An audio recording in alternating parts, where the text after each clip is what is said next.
실질적인 부채가 줄어들 수밖에 없는, 줄어드는 이 상황에서 금 가격은 폭등을 하는 일이 지금 인류 역사에서 무한히 반복된다. 지난번 금 보유량과 본원통화 발행량 비교해 주신 게 있는데, 미국 국가부채가 계속 늘어나게 된다면 금값이 올라가지 않을까요? 국가부채가 늘어나는 것보다 오히려 줄어드는 시기에 금의 가치가 어마어마하게 상승을 하거든요. 왜냐면 이렇게 볼게요. 우리가 정말 중요하게 생각해야 되는 게 뭐냐면, 국가의 부채가 왜 늘어나냐는 거예요. 이게 왜 늘어나냐는 거예요.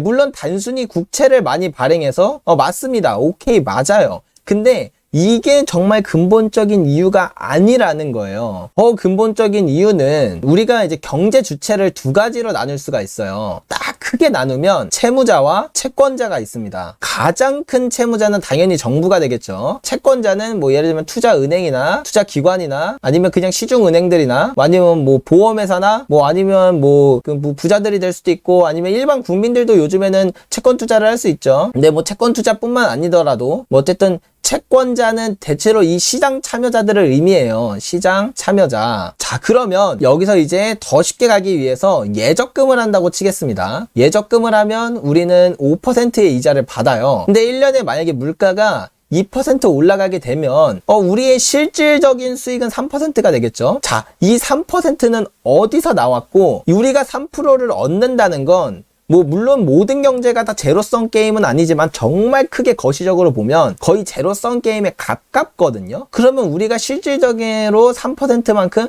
플러스를 얻었다는 건 그 누군가가 3%만큼 마이너스를 얻은 거예요. 우리가라고 얘기한 건 우리는 채권자가 되잖아요. 그러면 채무자가 당연히 이 3%만큼의 손실을 보게 되는 거거든요. 아까 전에도 말씀드렸다시피 최고의 채무자는 바로 정부입니다. 그래서 그동안 이 실질금리가 플러스가 되면 우리는 실질적인 자산이 3%만큼 늘어나게 돼요. 근데 똑같이 실질적으로 3%만큼 정부는 부채가 늘어나게 됩니다. 실질적인 부채가요. 그러면 정부는 부채의 실질 가치가 3%씩 계속 늘어나게 되니까 이걸로 인해서 우리는 뭘 얻는다고요? 실질적으로 자산의 가치가 3% 늘어나는 걸 얻어요. 그럼 사람들은 이때는 예적금을 하거나 주식에 투자하거나 뭐 채권에 투자하거나 뭘 해도 돈을 법니다. 그러니까 금을 살 이유 자체가 없어요. 근데 이제 나중에 어느 임계점에 다다르게 되면 정부가 더 이상 이 부채를 늘릴 수가 없게 돼요. 실질적인 부채를 늘릴 수 없는 기간이 발생하게 된다는 거예요. 명목상 부채는 늘릴 수 있어요. 숫자적인 가격은 늘릴 수 있는데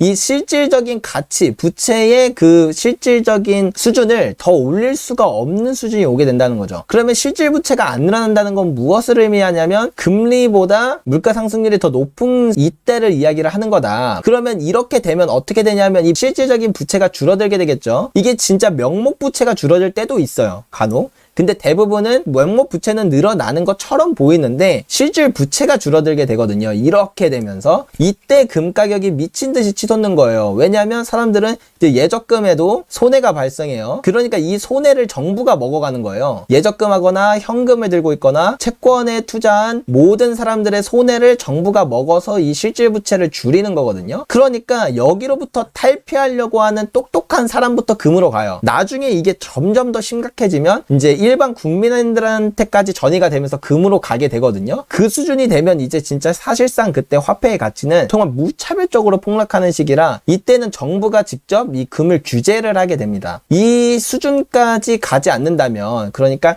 일반 국민들한테까지 야 이거 지금 현금 들고 있으면 큰일 난다, 무조건 금을 사놔야 된다, 금 사자, 이렇게 가기 전까지는 정부가 그래도 좀 냅두는데 그 수준까지 가게 되면 금을 통제한다. 그렇기 때문에 결론은 부채가 늘어나는 게 이제 금 가격의 상승이 아니라 오히려 실질적인 부채가 줄어들 수밖에 없는, 줄어드는 이 상황에서 금 가격은 폭등을 하는 일이 지금 인류 역사에서 무한히 반복된다. 중세 로마 시대에 가도 똑같이 반복돼요, 이런 게. 그래서 이런 이야기를 들어보셨는지는 모르겠어요. 악화가 양화를 구축한다 라는 말이 있어요. 요 말이 무슨 말이냐면 이 악화는 쉽게 말하면 질 낮은 화폐, 이렇게 말을 드릴게요. 그다음에 양화는 질 높은 화폐, 구축한다, 내쫓는다. 이게 해서 나온 말이냐면 이전에 그 로마 시대 때 데나리우스라는 이런 은화가 있었어요. 은화. 근데 이 정부가 뭐 전쟁도 해야 되고 뭐 전쟁 이전에는 어쨌든 이 실질적인 부채가 계속 늘어나다 보면 경제가 상승하는 거에 비해 오히려 그 유통량이 부족해지는 그런 때가 오거든요. 만약에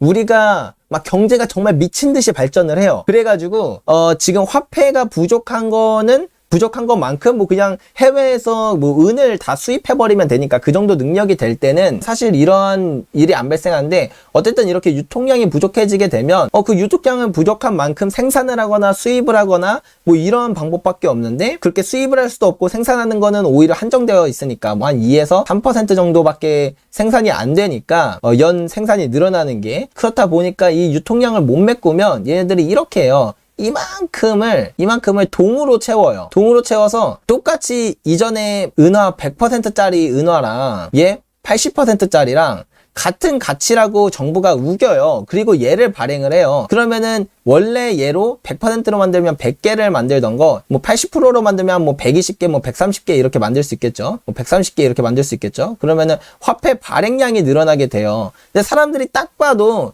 얘가 좀 더 색도 탁하고 뭔가 이상한 걸 알거든요. 예, 누가 봐도 이상해요. 그러면 여러분들이 이 똑같은 화폐가 있으면 얘를 쓰고 얘로 이제 거래를 하고 얘는 집에 보관하고 있을 거 아니에요. 누가 봐도 얘가 가치가 더 높으니까 그런 시장에선 얘만 거래가 돼요. 그러다가 여기에서 동이 좀 더 이만큼 동으로 바뀌어요. 그러면 이만큼 바뀐 동이 더 가치가 떨어지는 동이 시장이 유통이 되고, 그리고 가치 있는 화폐는 집에 저장이 되게 되거든요. 사람들이 집에 보관을 하고 있어요. 이러다 보니까 점점 갈수록 이 질 낮은 화폐에 대한 유통량은 점점 늘어나고, 그로 인해서 이런 화폐가 그 시장에서 거래되는 양도 더 많아진다는 거예요. 결론은 우리가 만약에 이렇게 볼 수 있어요. 이 은화와 100%짜리 은화와 50%는 좀 그렇고 한 80%짜리 은화는 그래도 어느 정도 비슷해 보일 거 아니에요. 그러면 눈치챈 사람만 이거를 보관을 해요. 눈치채지 않은 사람은 이거랑 똑같다고 생각을 하니까 쓴단 말이에요, 시장에서. 그래서 이걸 눈치채기 전까지, 사람들이 100% 다 눈치채기 전까지는 이 악화나 양화가 둘 다 쓰이기 때문에 얘에 대한 수요가 막 폭증을 하진 않아요. 근데